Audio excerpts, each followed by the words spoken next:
normal tour. And so we had three options, and of those, the most family friendly was our time to be here was going to be about 3 years at Davis, near the Davis-Monthan area, but really at Fort Huachuca. And so when we realized that, we were like, okay, we're going to be here. We'll spend our time and then we'll be out. And I hear this term a lot that, hey, we're going to be spending our time here and then moving on. And instead of spending our time moving on, I got involved in business. And then I'm trying to get where people can see, I guess, for our viewers that are watching. That's okay. You're doing an amazing job multitasking. We are YouTube living this, and so we're just making sure we got Lindsay in the shot. If you want to move to your left a little bit, Lindsay, that's going to be the money shot there. Not the left. My right? My left. I'm hearing that it looks good. So okay, there you go. Here I am. It's funny to be talking on radio about something that people can see when normally it's radio and people can't see it. Right. So no big deal. Sorry. There we go. Okay, so you're good. Good. Okay, so and there was a lag. I'm sorry to our radio listeners. It's hilarious. You moved, but we couldn't see it quite in live time. There's a little bit of a lag. So we're good, Lindsay Welch. Okay, perfect. Sorry. So here I sit, and we get here. I get to Tucson, and I think we're going to be here. We're going to be out. And then I got involved in business because I moved to the area thinking, how does one get a job when you're trailing? We use this term trailing spouse. Yep. It's not a word that I like. It's like the dirty word to me. Like somehow you're like your second place. And so I got here and I thought, I'm gonna get a job. I'm gonna get plugged in, but my job plays second fiddle to his job. That's kind of how that comes across when you move for your husband's job or your spouse's job.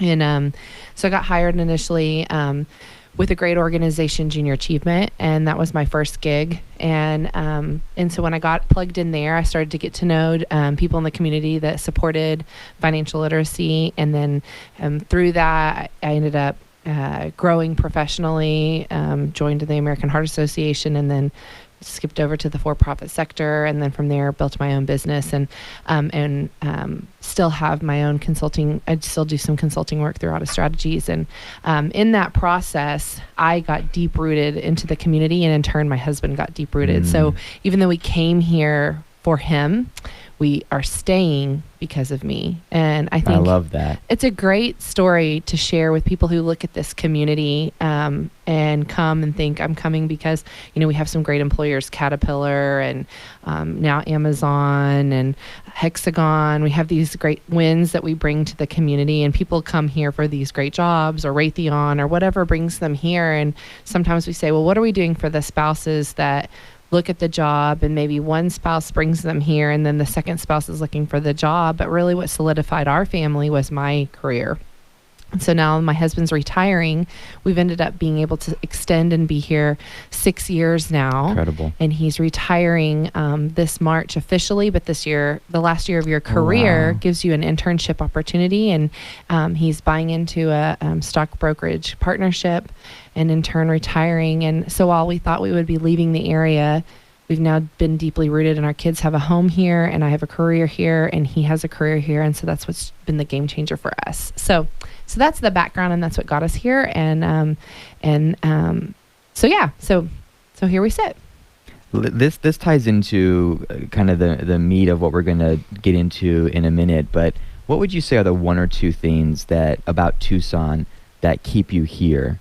That is really become a place where you and your family can stay, because we're talking about emerging leaders. We're talking which, and we'll get into this in a minute, which is 40 under, is that specific group out of the Tucson Metro Chamber of Commerce. What, as an under 40 year old person, what is it about Tucson that's really retained you here, that's made it possible to make it in Tucson?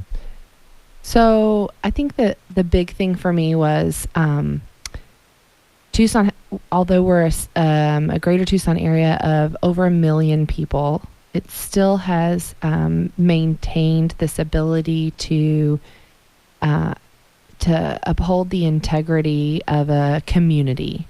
And I have clients that are in bigger cities, those up further north or even outside of the state, that have the big metropolitan feel.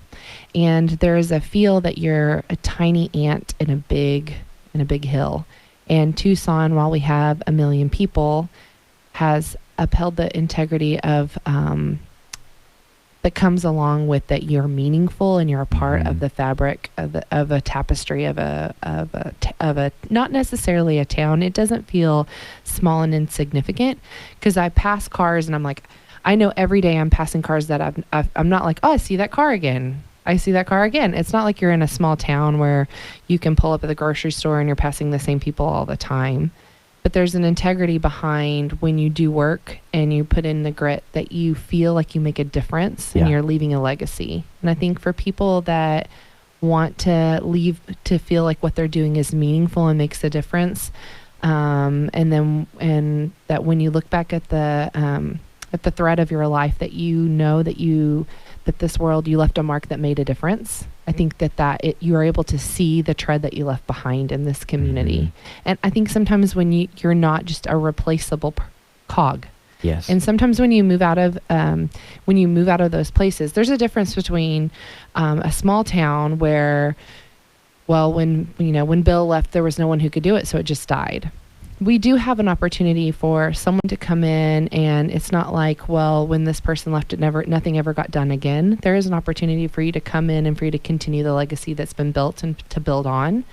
But it's still, we have leaders and legends in this community that have laid the groundwork for us to continue to build. And I think that's what really drew me to Tucson. It's this feel that you can be yourself and you can be unique and you can be known for what you do, but it also, so I don't know, that's what drew me, is it's this happy place that's in between. It's kind of this, I heard someone use this analogy the other day, it's this Goldilocks. It's like, it's not too hot, but it's not too cold. It's not too, big, but it's not too small. It's like this perfect place that you want to be. And so that's the part I really liked about it. That's awesome. And I don't think we can overstate, because I hear this all the time from some really high impact young professionals. I'm air quoting in the studio, because really that is, I would say, 2022 to 42. It's kind of a 20-year range is kind of the average way that our city talks about young professionals. Is high impact young professionals will say, I feel like if I went to some place bigger that maybe had XYZ things that Tucson doesn't have at this moment, I would miss out on the network, the community, the ability to make an impact. And here, if I can push through some of the barriers, I can leave a legacy, and I can speak into things and say things here that make a difference. Whereas I would just be, a small drop in the bucket in Atlanta or Boston or San Francisco or Portland, and right. It's interesting. We don't talk about that enough, I think, in Tucson. Right. The significance. And I'm totally there with you. I think a common friend of ours said, why would you go be a small fish in a big pond if you can be a medium-sized or a large fish in a medium-sized pond? Right. And at 20, 25, 30, 35, be able to exert influence and have impact. It's a big deal. And I think there's unlimited potential.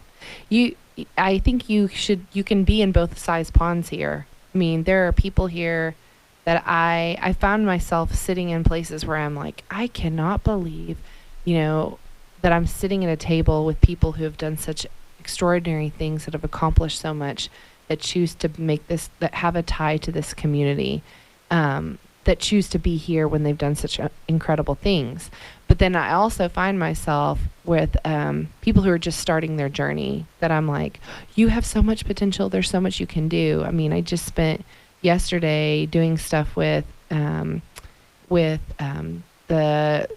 the tech opportunities that we're doing from the university, with inventions that are coming out, where they're at the beginning collaborate here. Right. That I'm like, I'm shocked that we have inventions coming out of the university that are at the very beginning of their journey that have tremendous potential. But then you have people who are at the sunset of their career. You have people that have generosity that do because they just have a passion, and they're at the sunset of their career, but they've done so much. And so I think Tucson has this wide variety of, from the beginning to the end, that you can find there's a place for everyone. Before we head to our first break, let's make sure we finish setting the stage, I think, for our conversation. Tell me about the Emerging Leaders Council. You're the Last time we talked, I think you were incoming. Yes. Now you are officially the president. Yes. And somehow you've become president for 18 months of the Emerging Yeah. Leaders Yeah, Council, just that. which is awesome. And so, what is ELC? Kind of what is it about? Who's involved? Kind of set that up for us, and then we'll get into the details in the next segment. Sure. So, Emerging Leaders Council started about 5 years ago under the previous leadership of the Metro Chamber.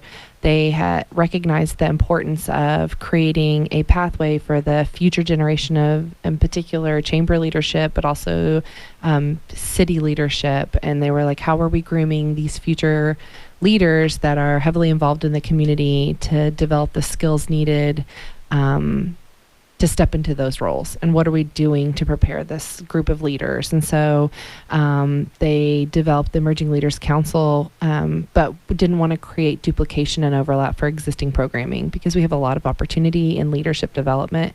But what could we? Where are the areas where there are some deficiencies? And the mentorship component was really one thing that no other program was offering. And so the Emerging Leaders Council was born with the mentorship component. It allowed seasoned career professionals, so mid to senior level, under 40 professionals, to apply under blind review. And so they weren't selected based on who they knew or who recommended them, but based on what really their thoughts were and their ability to communicate those thoughts. And then on diversity, after the heaviest weight of their career was based on their ability to communicate those thoughts in their applications. And then on diversity, and then from there they were paired with a mentor to be able to help better craft them as future leaders for our community. So super. Do you so the I just want to clarify, because I hear that it used to be different. I just want to figure out what it is now. Do you have to be a chamber member to be considered for ELC? Is it pretty specific to the chamber ecosystem? Yes. Yes. So initially it was, let's build a good group, and so I think that was not a requirement initially, because they wanted to make sure that there was enough demand for the program. So that wasn't an initial requirement. Now we have such a high demand that they've realized you need to be a chamber member in order to be able to participate in the program. And so chamber membership is required if you are selected. So to apply, you don't have to be a chamber member, but if selected, in order to finalize your selection, you have to activate your chamber membership, whether it be on behalf of your organization or a personal membership. Gotcha. So if an organization is a chamber member and they have a very solid under 40 employee, right, that would be a good fit. Right. They can fall into their organization, and that's kind of a pathway to ELC as well. Yes. Okay. Yes. And then so you wouldn't have multiple employees from an organization. Just one. Just one. Okay. We try to keep that. And usually the diversity piece of that is you wouldn't have multiple. There's usually not, like if you had multiple people from the same industry, there's usually very few. Like we wouldn't have, there's only 27 emerging leaders, because they want to keep that group really enough people to be able to be deeply involved. So there wouldn't be 20 people in the same industry in that room. They're pretty thoughtful about having a good representation of the business community involved. And then the people in leadership for the Emerging Leaders Council are selected by their peers and then approved by the nominating committee on behalf of the chamber, because the people in leadership, the person who is leading, the president of Emerging Leaders Council, also sits on the Tucson Metro Chamber of Commerce Board of Directors. Gotcha. So my role is dual in that I'm the president of Emerging Leaders Council, but I also have a seat on the Tucson Metro Chamber of Commerce Board of Directors. Gotcha. And we'll get into all this in a little bit more detail in the next segment, but every time you guys meet, and it's monthly, I believe, there's kind of an issue or a topic that you do a bit of a deep dive into as that group of 27. Yes. Quick snapshot of that, and then we can flesh it out in the next segment. Yeah, we meet from 7:30 to 9 once a month in the mornings. So it gives us a good hour and a half to talk about that. We usually have someone who speaks on behalf of that topic, gives us an opportunity to roundtable discussion, and really it's an exchange. So we're having the person speak on behalf of the topic. There really is an expert, and they're also getting feedback from a good representation of best in class people who are in that room to hear their feedback on, getting an ear from professionals in that age group and what is your perspective on this. So Okay. they're really, it is a good opportunity for them to say, what are your thoughts on whatever we're covering, whether it be education or roads or whatever the case may be. They're getting, and it's what can we do to help you, vice versa. So it's a good opportunity for us to collaborate. That's really cool. Yeah. So Tucson, this wraps up part one of our conversation with Lindsay Welch today, the no longer incoming, the now current president of the Emerging Leaders Council, a group of 27 under 40 professionals who are both learning from and informing the leaders of our community, the leaders of the Tucson Metro Chamber. The Emerging Leaders Council really falls under the work of the Tucson Metro Chamber. When we come back, I want to talk to Lindsay about the value of mentorship, some of the topics and content that this group looks into. And then these are men and women who are really high impact in our community. I want to know, and I want our listeners to know, what you're hearing from them about Tucson, what they're excited about, and what challenges they're working on, and what kind of their hand to the plow, what they're working on in Tucson. Because today we're talking about leadership development and younger professionals in Tucson, and why they're here, and what we can do to make sure that young professionals can continue to stay in Tucson. So that's gonna take us through our rest of our interview. Awesome. Thanks. Lindsay Welch, thank you for being here. We'll be right back all together. 790-2040 is your live line call-in to join the conversation. And you are on 1030 The Voice, trusted local news and talk. We'll be right back. Tucson, welcome back to the show here on 1030 The Voice, trusted local news and talk. I'm your host, Zach Yenser, and we are talking with Lindsay Welch today, the president of the Emerging Leaders Council, kind of an intergenerational component of the Tucson Metro Chamber. There's 27 young leaders in the Emerging Leaders Council, and they are younger professionals under the age of 40 who are both being informed and are informing the community on key topics related to Tucson's health and vitality and sustainability as a community. And just a quick catch up on some of the details. This is a group that meets on a monthly basis. There's a mentorship component, and they are selected with a diversity of businesses in mind. And so there's not just 20 realtors and 7 others, or 20 financial planners and 7 others. That this is a really diverse array of businesses and types of industries represented. Lindsay, I want to make sure that this front ends this conversation, because I think it's one of the most important things we can talk about today, and I don't want to rush through it at the end. Mentorship. Yes. Cannot overstate the value of mentorship in both launching and retaining young professional talent and young workforce in Tucson. To me, it's the secret sauce. Right. And that's not an exaggeration. You're agreeing with me, and I'd love to hear through ELC why. What has been the value of pairing an older leader with a younger leader in ELC? It's interesting because the variety of mentors and mentees, male, female, where they are in their career is very vast. The first year that I was a part of ELC, that mentorship component has been kind of tweaked over the years. The first year of the program, Ben Korn was the president of ELC, and he and Mike Varney, who was the CEO of the chamber at the time, we came into our first meeting, and they handed us an envelope at like our second meeting, and they were like, "Here's your mentor." I don't even know. I mean, we had filled out a little, like, what are you kind of looking for in your mentor? We knew there was going to be a mentorship component. Right. And then we just it was like the unveiling of your mentor. I don't even know how they paired us. I don't even know the science that went into it. But, and I tell this story, I think it's a good story to tell. I've told this many times. My mentor that I received, anyone who knows me knows that I am socially driven to an extreme. I mean, like if you were to look at my strengths finder test, I am like, my number one strength is winning others over. I'm like to an The woo? extreme. I'm You're- a woo. you're a woo? A like hardcore woo. Little bit of Strength Finders nerdiness. Oh my gosh. Casey Like, Hill, if you're listening, we're right. I'm a woo. Call in, She's like 790-2040. 100% Lindsay Welch woo, like on an extreme. So I am like, oh my gosh. I'm like, I want to be everybody's friend and I can't wait to find out my mentor, or like it's going to be the best. And then I open my envelope, and my mentor I knew because I'd worked in philanthropy, and he's a very generous businessman, Howard Stewart, AGM Container Controls.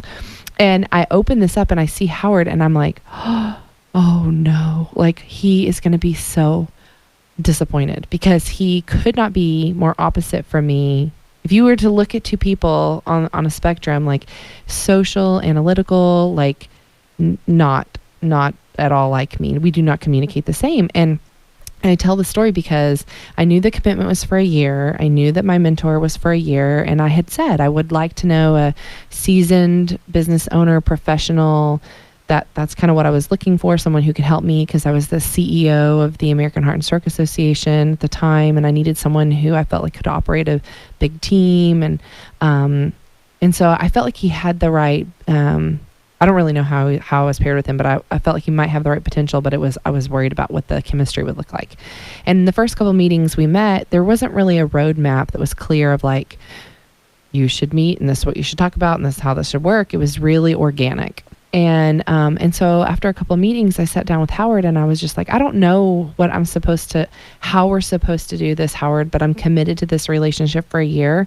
And I feel like it's going to be really painful, because I don't really know how to talk with you, but I just want you to know I'm in it to win it. And he was like, and I had gone through a major loss that year. I had lost my dad, who had been a big mentor for me personally. And I said, I'm not looking to replace that relationship, but I'm looking to grow from a person who can mentor me. And so I just want you to know I'm willing to listen. And he was like, I've had a significant loss in my life, Lindsay, and I just really appreciate your transparency, and I'm committed to this with you, and we're going to get through it. And he was so generous and so kind. And if I hadn't been committed to the process, I learned so much, because I learned how to communicate with someone who did not communicate like me. And he is very gracious to say it was a very good experience. We're still very close because of that experience, that he taught me how to communicate with someone that I would not have known. I had never interacted with like that before. And I don't know that every mentorship has that happy ending type of relationship. And probably because I am so relationally driven, we've maintained that relationship. What I do. But for me, that was fundamentally changing for me, because I learned how to with him. I would have, if you just said, Lindsay, here are all the mentors, who would you have picked? I don't know that I would have gravitated toward picking him, but because I trusted the process, it taught me things that I wouldn't have learned had I not been paired with him. And I have treasured that relationship, and he is someone I have such respect for. So I think the process like that, there have been stories like that in the community that have continued to come out through that program, that people have learned that they wouldn't have received had they not had that same pairing concept. And so I've sat on the mentorship committee since that process, and have worked really hard to help be a part of that strategy. We've looked at different ways to pair those mentors, and we've had countless stories of people who have found promotions or new careers or new jobs because their mentor has challenged them in ways where they've gotten to know them, and through their honesty, transparency, and willingness to be committed to the process, they've grown. So I just think, and it's not necessarily because the mentor, Howard didn't come to me and say, Lindsay, what do you want to learn from me? Or I know everything. It was just my willingness to say, I'm committed to this process, and I don't really know what I'm going to learn, but I'm committed to learning something. So I wanted to ask you about that, because back in the day, I did some consulting work around intergenerational relationship and mentorship in organizations and in the city as a whole, and to help set that up, and one of my favorite parts was to encourage older leaders who had the stereotype that people that look like you and me just say, you know what, you had your time, you're over the hill, move over, it's our turn, you mess things up, it's our time now.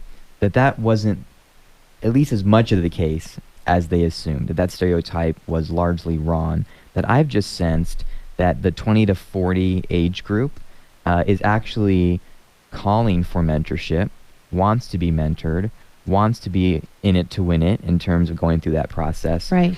You get to lead a group of 27 men and women who all are going through the mentorship process. Is there overall, does that group get excited about mentorship? Is this one of the things that they value the most out of ELC? Do you get some mixed reactions of like, I don't know if I really want to do this? Do you know where I'm going with that? No, I think there's both. Does your experience kind of back up what I was saying, or is it a mixed bag? It's a mixed bag. Okay. There are some, I have to say. Have you called your mentor? If you can't honor this part of the program, maybe this isn't the right program for you. There is some of that. And there are some mentors that have had some negative feedback that they've said, my mentee, I haven't heard from, I was a little disappointed in, I feel like I don't really know what the point of that program was. Or I've said, will you be willing to mentor again this year? I didn't really have a good experience last year. I mean, that has happened. And so we've had to have some conversations about that. I've also had some mentees that have said, I hear you talk about your great experience with your mentor. My mentor never met with me. And like, I didn't have that. I was hoping that I would have that.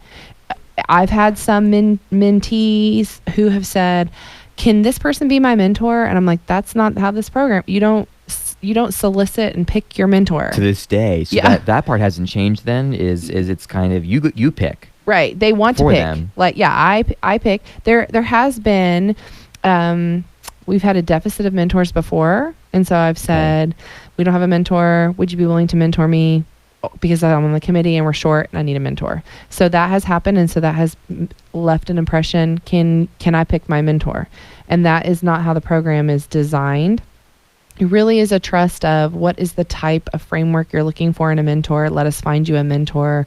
That's really how the program is designed. Okay, gotcha. And so someone applying for the program, it's not, I would say this, if there's someone you're looking to have mentor you, by all means, I think you should reach out extraneous of the program. Sure. And say, it's a good point. I really respect you in this community. Would you be willing to have lunch? I think as a generation, we should be asking people that we respect and admire, do you have a few minutes to meet? Because I noticed this about you and I admire this about you and I would really like to learn this about you. I used to say that all the time, is that younger generations don't know how to ask for what they really need and want. Agreed. So older generations don't know that they need it.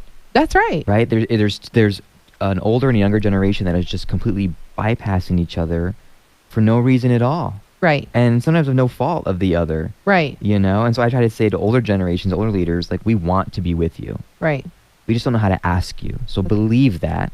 Right. And work with us until we know how to ask. And then I think it takes, and I really mean this, Lindsay, I think it takes people like yourself and organizations like ELC to be that bridge. Right. To be that connector, to help younger leaders who don't know how to ask for what they need to know, and to help them ask, or to either make that connection, because it's a bridge that isn't often crossed, and it's a shame. And people don't know what they don't know until you realize you didn't know it, right? Right. I mean, for me, my personal experience, I mean, we moved every 3 years in my husband's military career. So when I moved, I didn't know anyone. So I was like, who cuts your hair? Who's your dentist? Who's your pediatrician? I learned to ask those questions because every 3 years I was uprooting and growing and learning and having to start over. So it was an organic lifestyle we were building. So moving to a new place and like, who's the best person to what? I learned to ask those questions. That was a lifestyle. So I didn't know that was a skill set. I just assumed that was a lifestyle that I just built. Being here, I think the program, you don't need the endorsement of a program to get good mentorship. I think the program is fantastic for people who qualify for the program. But I think you're right. Our generation has a responsibility. There's no need to recreate the wheel. We should take the treasures from those that have come before us that have learned those things and be asking of them, can you help me with those things, or can you share some of that wisdom with me? Would you be willing to help me out with some of those things? And I would appeal to those who have gone before us, please be willing to share that information, because that goes with you when you leave. If you don't share that with us, how can we rise to your expectations if you're unwilling to share that with us? And there are a lot of people who are willing to step up to the standard if you're willing to share that information with us. So that piece of the program is the most valuable piece of the program, in addition to the fact that we share with our current sphere of influence the information that's given. I think the mentorship component is invaluable. For sure. I like to say is we don't want you to pass the baton to us as much as we want to run with you. Right. That's right. And, even you watch some of the recent debates, and there's this whole narrative of it's time to pass the torch. It's time to move over. I disagree that is the overarching generational standpoint about older leaders. I just don't believe that's true, anecdotally and data-wise. I think that younger generations would much rather run with older leaders and learn and stand on those shoulders than just try to hack at it on your own. I really believe that. Do you see that bearing out in ELC? I mean, I think there is some crossover. There is a time when, it's like your kids. I mean, I have a 20-year-old child, so I'm like, okay, there's some crossover, that some of the stuff I want to be a part of the experience with you, and then part of it's like, okay, now you're ready to go on your own. Can you please go on your own? And I think that's where we are, is in this crossover. We have the baby boomers and their generation before them that are still in it, that they want to be a part of it, and quite frankly, I think they bring a richness to it, and it's great to celebrate with them. But I think we need to be picking up some of those skills and also lightening their load. I mean, there's a balance, and I think we're in the crossover piece of it, and I agree with you in that component. Give us more responsibility, because you don't want to just be like, here you go, good luck with everything. There needs to be a turnover, a changing of the guard. But we're in the process of the changing of the guard, and the timeline of the changeover, there has to be some overlap, because otherwise it just falls flat. Well put. Yeah. I think it's in the middle. I like that. Time check with you, Lindsay Welch, president of the Emerging Leaders Council. I want to touch on the issues that you cover, and issues that are impacting young professionals. Are you able to stay over for another segment? Sure. Are you sure? Sure, okay. Let's do it. Well, then instead of trying to do a 2-minute blow-by on that, let's take a break and come back. And then I want to hear the issues that you guys get into over a 12-month period. And then you and I were a part of a meeting earlier in the spring where about 65 of us young professionals and older leaders, speaking of which, got together and said, look, if we've got to get 3 or 4 things right in Tucson to retain and attract young professionals, what are those things? You and I were a part of that meeting. Right. We helped to catalyze it together, actually, in fact, and would love to talk about that just a touch. Yes. And then see how that relates to your experience with these 27 emerging leaders in ELC. Absolutely. Super. Thank you for your generosity of time. I'm glad we'll have time to go into it. Tucson, we're going to go to a break. We're going to spin away and visit some sponsors here on 1030 The Voice, trusted local news and talk. And we'll be right back to talk Tucson issues and young leaders. Don't go away. So much more to come. On generalization of an issue day, but more specific on this is what's currently on our plate, and can you leverage your sphere of influence to create awareness on what's going on. Gotcha. So there's those weekly meetings. Those are the issues covered. In between are those mentorship relationships, and that's kind of that's kind of what it means to be a part of the Emerging Leaders Council. Right. Cool. I like that rolling part. Yeah. That it's real time with real issues. I think that's so important.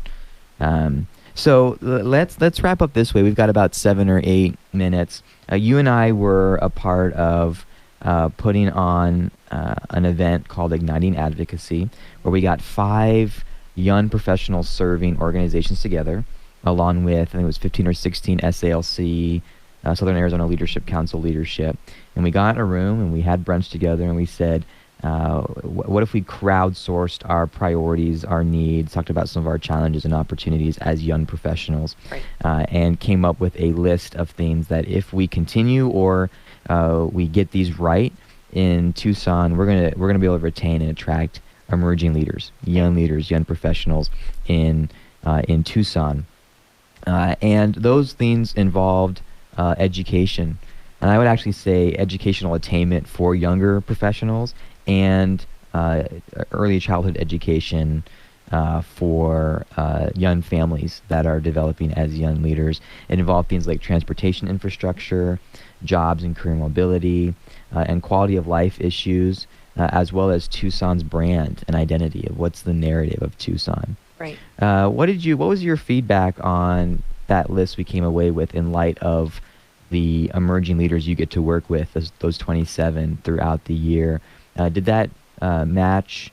I mean, there was 10 ELC members, so Right. to some degree, of course it did. But did it match kind of what you hear, and what are you hearing from young professionals in Tucson about what's going great for them and something that they're challenged by in the city? We got about 5 minutes, and it's all yours. I mean, I think for what I hear, the challenge tends to be is how do I continue? People are from here and feel the need that it's like a rite of passage to move away, like they're missing out if they haven't had a chance to move away if you're from here. So they move away and then they come back because their family is here. And then when they come back, they think, how do I have the opportunity to have the highest wage earning opportunities? And so there's a feeling that it can be stagnant for them to earn high wage jobs. So and their idea is if I move away, I can make more money away. But they forget about the low cost of living here, and so there's this identity crisis of I can make a lot more, but I also have to pay when I make more, and so there's this internal struggle, and I sacrifice that I'm having to miss out on quality time with my family when I'm away. And so that seems to be the constant grumbling that I hear with the people that I sit at the table with. Now, for me, it's different because I don't have big family here. I've chosen to make this my home. Mm-hmm. I've had some family. My mom has come here, but my extended family is all in Texas, and I've made that decision knowing that they're here because I've chosen to I love this place and we've chosen to be here. But I also have fundamentally, I mean, we've been away from family for a really long time. I think that I think in this community there is opportunity, but you have to look for those opportunities. And we've done a much better job of bringing in industry where you can continue to make money, and you can continue to have upward mobility with your career. I do think education is a challenge for us. Yeah. And until we fix that, I mean, we sent our daughter out of state for college because there was incentive to do so, and through our military background, and the Hazelwood Act was an opportunity for us that we looked at, and so that was a strategic decision on our part, and I think we have work to do, and so I hesitate to bring up anything that could hurt because I feel like we hurt ourselves when we bring up the negativity. I feel like we should be focused on the positivity of the things that we do well, but we have to be realistic that there is room for improvement. Right. We need to be green and growing, or we become ripe and rotting. And there's room for improvement. And so, early childhood education is a priority, and that fixes a lot of our issues. If we start to focus, it lowers our crime rate. It fixes our poverty issues. It helps with business. I think we really have to do a better job of working on our education. My family chooses to live in a school district in the public school system in Vail because it's a fantastic school district, and I believe in the public school system. I know that the school of choice is important, but I think the public school system is important. I have a background in working in education, and I think we have to support our public schools, and that's just how I feel about those things. So I think that education is a big component. We talked about that in our gathering, and I think we have a lot of work to do in the state and also in Tucson. So yeah, I mean, I think the stuff we took away from that was accurate. I think it was synonymous, a multi-generational conversation. We all agreed. Yeah, that was interesting, wasn't it? Yeah, because sometimes I feel like we have one generation that thinks one thing, a different generation that thinks, but it was pretty uniform. It was. And so that was good. Yeah, very encouraging. Is there anything, so I mean, it sounds like when we talk about career mobility for young professionals, we talk about, pay wage, when we talk about education, those are issues that you're hearing. In closing, we got about a minute left, anything that was not on that list that you are hearing in the Emerging Leaders Council that you think you should bring to bear? Well, I just think culture is a big part of it, work culture. I mean, I think the buzz in here, there are companies here that are adapting their culture, that are the buzz place to be, that I think employers have Yep. got to continue to look at and be relevant and adaptable.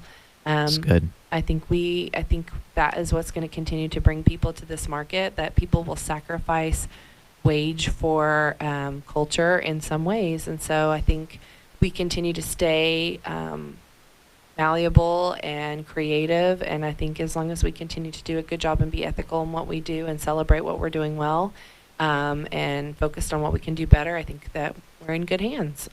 We have enough people working towards the right things that I think that we're moving in the right direction. You know, I have the same kind of feel. You know, I don't want to be naive about the challenges. I try to balance that a lot in this show.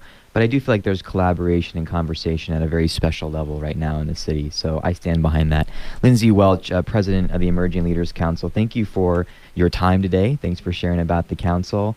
And congrats on all of your success as well. And we're glad that you made the family choice to be here in Tucson. Solidarity. Many Glad more, to be here. many more conversations here and otherwise. Many more collaborations. I'm looking forward to the future. Thank you again, Lindsay Welch. Absolutely, my pleasure. President of the Emerging Leaders Council. Have a great one. We'll talk to you soon. Tucson, that does it for this hour. Coming up, Danny Nee, the Executive Director of the Community Investment Corporation, talking about many ways that we can impact our community positively. You're on 1030 The Voice, trusted local news and talk. Come back for Creative City Show Part 2.